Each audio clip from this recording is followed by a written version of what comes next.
कि बहू को ज्यादा छूट दोगी तो हाथ से निकल जाएगी। हाँ, सास मन में सोचती है, वाह बेटा, मुझसे ही चालाकी।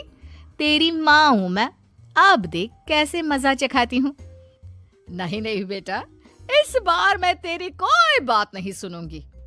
वैसे भी तेरे बोलने पर अब तक बहू के साथ बहुत कुछ गलत कर दिया है मैंने। बहू भी सास और पति की बात सुन रही होती है। मेरे कहने पर? वाह माँ वाह, मैंने तो तेरे भले के लिए कहा था। और माँ वो नहीं रहेगी तो घर का काम तुझे करना पड़ेगा। सास है तू, भूल गई क्या? मुझे ये नहीं पता कि मैं सास हूँ या नहीं, पर तेरी माँ जरूर हूँ। याद है मुझे, बहू मेरा कितना ख्याल रखा करती थी, लेकिन तेरे भड़काने पर मैंने मासूम बच्ची के साथ क्या क्या किया। और रहा सवाल काम का, तो कौन सा तेरे बचपन से वो पाल रही है तुझे? मैं ही तो खाना बनाती थी ना। तू ना घर की ज्यादा चिंता मत कर बेटा। बहू सास के पास आती है और मायके जाने के लिए पूछती है। हाँ हाँ जा बहू, और जितनी मर्जी उतना रह ले। मन भर जाए तो अपने घर वापस आ जाना, ठीक है? पास खड़े पति को न जाने क्या सोचता है। हाँ हाँ माँ आ जाएगी। तू तो ऐसे बोल रही है जैसे वो कभी आएगी ही नहीं।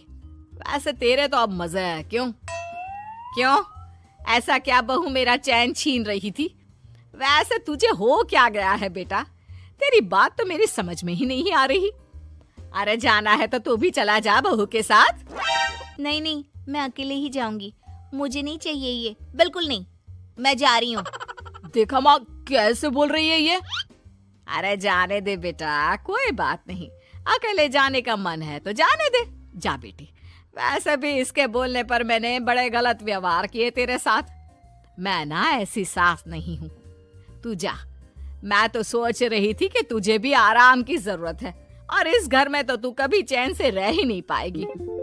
हाँ माँ जी, आज तक तो सास बहू की पॉलिटिक्स सुनी थी, लेकिन ये बेटे और पति की राजनीति समझ में नहीं आ रही। अरे कैसी बात कर रही हो रागिनी? मैंने क्या कर दिया? क्या कर दिया? वो तो छोड़ ही दे बेटा, क्योंकि हम दोनों समझ गए हैं। लेकिन सवाल ये है कि क्यों किया? हाँ और क्या, हर कोई घर में शांति चाहता है, माँ और बीवी के बीच में तालमेल चाहता है, लेकिन आप? हाँ बेटा, बहू तो बेटी की तरह रह रही थी और मैं माँ की तरह। फिर तूने क्यों आग लगा दी दोनों के बीच? वो तो अच्छा है कि मैंने तेरी और बहू की बात सुन ली, तो तेरा असली चेहरा सामने आ गया। देखिए, अब तुम लोगों के आगे मेरी हकीकत सामने आ ही गई है, तो मैं बता देता हूँ।